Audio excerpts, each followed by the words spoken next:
Au nom du Père, du Fils et du Saint-Esprit, ainsi soit-il. Mon âme glorifie le Seigneur parce qu'il a jeté ses yeux sur la bassesse, l'humilité de sa servante. Voici que désormais toutes les générations me diront bienheureuse. Cette prophétie, cette prière de Marie, se réalise encore aujourd'hui puisque nous sommes réunis pour justement louer cette femme entre toutes les femmes, Marie, d'avoir été la reine des reines, la reine des vierges, la mère du Rédempteur, la reine des martyrs, la mère du salut et des rachetés, la reine de miséricorde, bref, la souveraine impératrice du ciel et de la terre. La dame, c'est domina, c'est dominum. Il y a un seigneur et il y a une dame. Et les deux ont coopéré pour notre salut. Le Magnificat de Marie, donc, se résume bien l'œuvre de Dieu en sa faveur et par ricochet pour notre salut. Le Sauveur a d'abord jeté les yeux sur la bassesse de sa servante. Ça, c'est l'œuvre de Jésus-Christ, de la Trinité, du Saint-Esprit et du Père dans l'incarnation. Dieu vient parmi nous prendre une chair humaine. Cela se fait par Marie et par son fiat. Et désormais, donc, toutes les générations me diront bienheureuse. Voilà la coopération de Marie à l'œuvre de notre rédemption, à l'œuvre de Jésus-Christ. Coopération qui va finir dans la glorification de son Assomption. Coopération qui ne lui a pas rien coûté. Oui, elle était immaculée, oui, elle a eu plein de privilèges, c'est évident. Mais, comme le dit l'Épître, elle n'a pas fait l'économie de sa vie. Elle a connu les angoisses de la croix, du glaive. Elle a donné sa vie pour nous. Elle a vraiment souffert pour nous. Donc, il est bien juste qu'elle soit aujourd'hui glorifiée dans son Assomption. Donc, il n'y a pas d'Assomption, de glorification sans cette incarnation et sans cette rédemption. Ces deux mystères, dépassent évidemment toutes nos conceptions et encore plus nos expressions. Qui pourrait parfaitement comprendre comment ce Dieu de majesté, qui est la source de tout l'univers, le Créateur, a daigné s'enfermer pendant 9 mois dans le sein d'une Vierge. Immaculée, cela convenait, mais il s'est quand même enfermé dans la nature humaine, dans l'extrême faiblesse de la toute petite enfance. Lui, le Créateur du ciel et de la terre. Quels sont les mots justes pour désigner ce mystère? Et qui pourra raconter ensuite toute la gloire de cette Vierge qui n'a pas épargné sa vie pour coopérer à l'œuvre de Dieu en notre faveur, lorsqu'elle est enfin entrée dans le ciel pour être couronnée avec son Fils et pour régner avec lui. Les retrouvailles du Fils et de la Mère, de la nouvelle Ève et du nouvel Adam, où ils ont pu de nouveau s'embrasser dignement et affectueusement pour l'éternité restante. Ces deux mystères qui font notre religion doivent aussi fortifier notre dévotion. Car notre religion envers Dieu nous oblige de manifester notre dévotion aussi envers cette Vierge Mère qu'il a choisie, qu'il s'est adjoint dans son œuvre de salut. Notre dévotion, notre soumission, notre affection pour Jésus-Christ, le Roi des rois, ne nous dispense pas, mais au contraire nous oblige à avoir une dévotion pour la Reine des cieux. Saint Bernard nous dit que nous avons 3 principaux devoirs, qui est d'honorer Marie, d'invoquer Marie, de la louer, et de l'imiter. Les 3 sont importants. Concentrons-nous aujourd'hui sur le premier devoir d'honorer Marie. Il existe malheureusement dans la dévotion de la Mère de Dieu des dévots indiscrets et des censeurs indiscrets. Les dévots indiscrets vont trop louer Marie. Ils vont donc mal la louer puisqu'ils la louent trop, d'une mauvaise manière. Et les censeurs indiscrets ne la louent pas assez. Donc ni les uns ni les autres ne plaisent à Dieu. Il ne faut pas être donc de ces dévots-là. Les dévots indiscrets, ils sont rares, relativement, en tout cas dans le côté extrême. Ils sont rares, mais parce qu'ils pratiquent un rite outré de la Mère de Dieu, superstitieux de la Mère de Dieu, en rendant des hommages à Marie comme si elle était une divinité. Ou, ça c'est quand même très rare, ou, ça c'est plus fréquent, comme s'il y avait opposition entre Marie et Jésus. Puisque je n'arrive pas à obtenir ce que je veux de Jésus-Christ, alors j'irai voir Marie. On entend ça, parfois on le pense, une manière de prêcher qui est mauvaise. Il n'y a aucune opposition entre Jésus et Marie. Ce que Jésus veut, Marie le veut. Et ce que Jésus veut donner, il veut le donner par Marie. Ce n'est pas comme les enfants qui voient un conflit possible entre le père et la mère. Ça, c'est dans la nouvelle Ève et le nouvel Adam, ça n'existe pas. Si Jésus ne veut pas donner, Marie ne donnera pas. Et si Marie veut donner, c'est parce que Jésus veut donner. Donc attention à cette fausse dévotion. C'est une impiété. Et pire, si jamais on croit que Marie est égale à Dieu. Là, c'est une idolâtrie. Marie est la mère de Dieu, car Marie, toute mère de Dieu qu'elle est, eh bien, n'est qu'une pure créature. Une humble servante. Une humble servante.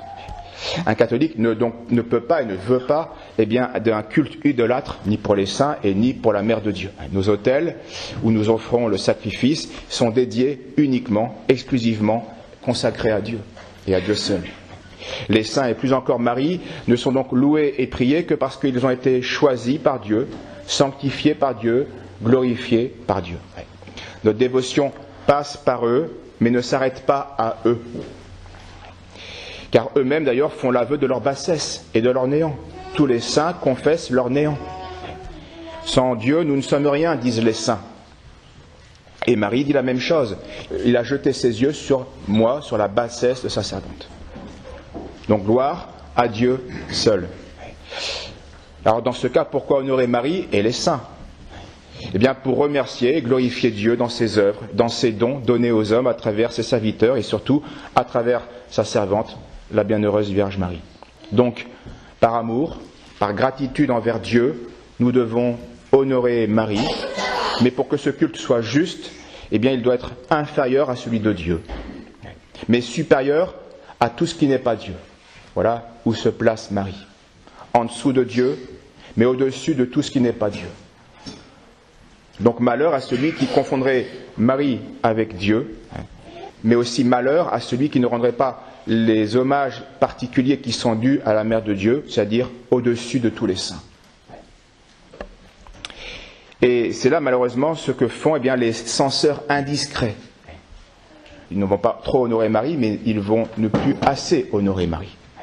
Et ceux-là, ces misérables dévots, sont apparemment moins dangereux, mais ils sont bien plus fréquents. Et par là, ils font un mal considérable à la juste et à la vraie dévotion envers Marie. Ces dévots ingrats donc lui refusent des titres d'honneur qui pourtant lui appartiennent de plein droit. Ils lui concèdent bien certaines choses, mais ils lui refusent d'autres. Ils sont donc injustes envers Marie et par là, ils injurient Dieu qui est la source de tous les privilèges de la bienheureuse Vierge Marie. Ils se plaignent particulièrement, il n'y a pas que les hérétiques qui le font, même parfois des catholiques ignorants, ils se plaignent de certains titres plus récents, exprimés de manière plus récente, encore que cela est à nuancer. Particulièrement les titres de médiatrice, de réparatrice du monde perdu. C'est un très beau titre qu'on trouve dès le IXe siècle dans certains pères théologiens. Et voilà donc des privilèges nouveaux, des expressions nouvelles qui seraient indues parce qu'ils ne seraient pas révélés par l'Écriture ou contenus dans la tradition. Et donc la plupart parlent ici bien plus par ignorance que par malice. Chez les catholiques, mais chez les théologiens, on voit des tentatives de renoncer à ces titres. Ils ne se trompent pas moins l'un et l'autre. Tous ces titres découlent en fait de l'Écriture et de la tradition.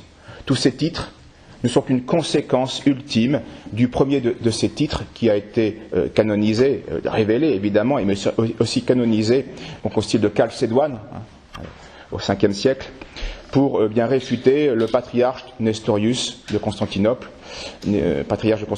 qui refusait ce titre de mère de Dieu. C'est le pivot.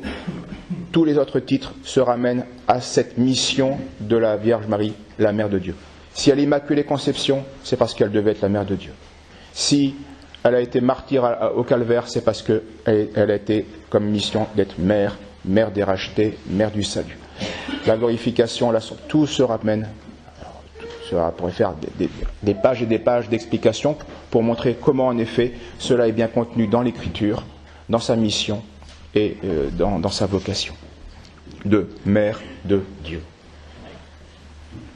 Donc parce que Marie est mère de Dieu par grâce, elle est par son Fils, avec son Fils, et dans son divin Fils, elle est source de grâce. Alors, à un degré second, à un degré relatif, évidemment, mais elle est bien là à sa place. Source de grâce, médiatrice de salut, restauratrice des siècles. Saint Anselme, au XIe siècle, il y a cette expression très belle, restauratrice des siècles. Elle apporte le salut au monde.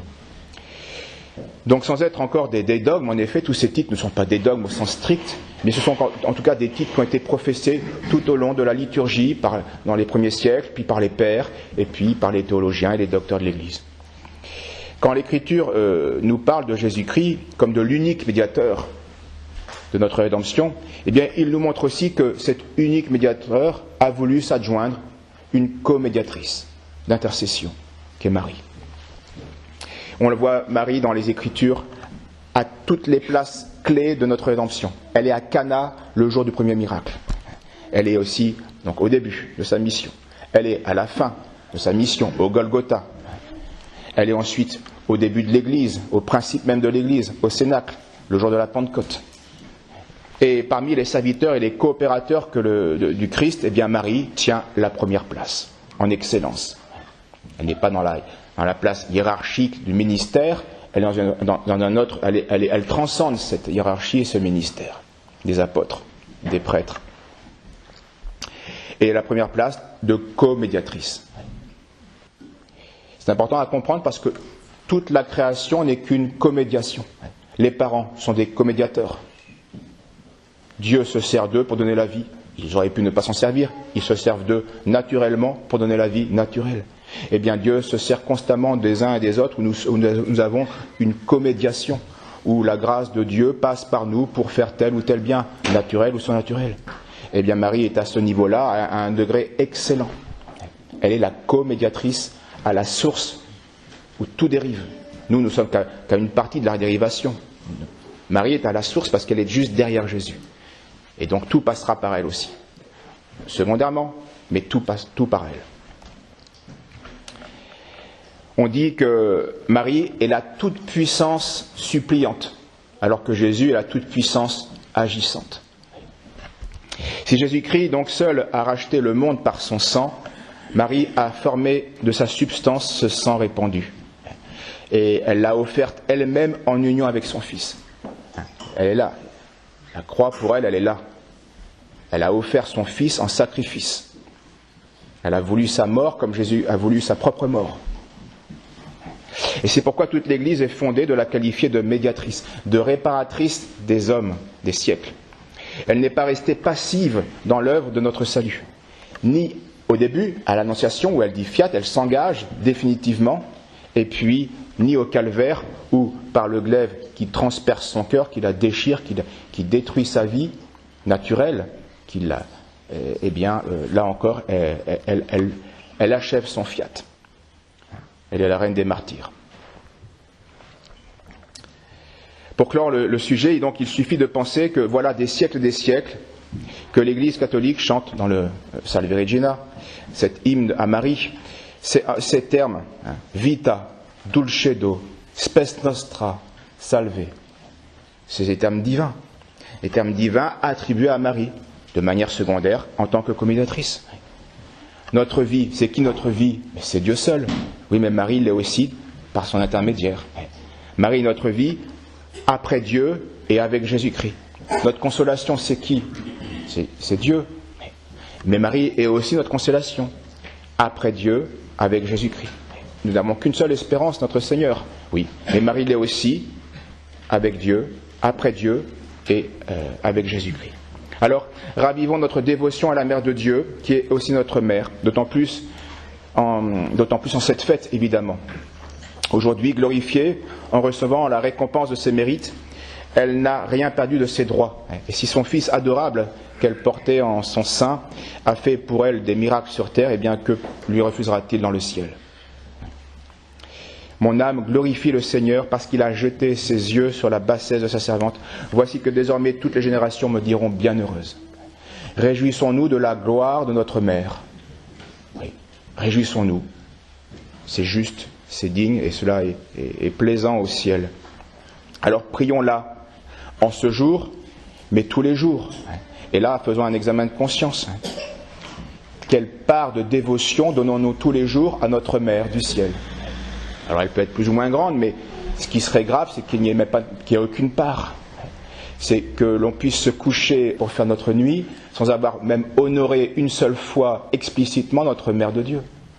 Donc par l'Ave, par le rosaire, par le chapelet, par ces litanies, par le souvenez-vous de Saint Bernard, et par quantité de prières que vous pouvez trouver ici et là, ou même sans aucune prière que vous lirez, uniquement par l'élévation de notre cœur, par la reconnaissance, la gratitude, par un acte d'amour, un regard d'amour. Ça suffirait. Mais si ça suffit, il faut au moins ça. Il faut au moins qu'il y ait ce lien entre nous et notre Mère de Dieu. Alors prions-la afin qu'elle nous aide, oui. Prions-la pour qu'elle elle-même nous aide, qu'elle nous éduque dans son amour qui lui est dû. Oui. Qu'elle nous aide à l'honorer dignement, à l'invoquer filialement et à l'imiter le plus possible fidèlement. Et pour ça le rosaire aide évidemment. Afin que nous puissions partager sa gloire au ciel, au sein de l'adorable et de la très sainte Trinité, au nom du Père, du Fils et du Saint-Esprit, ainsi soit-il.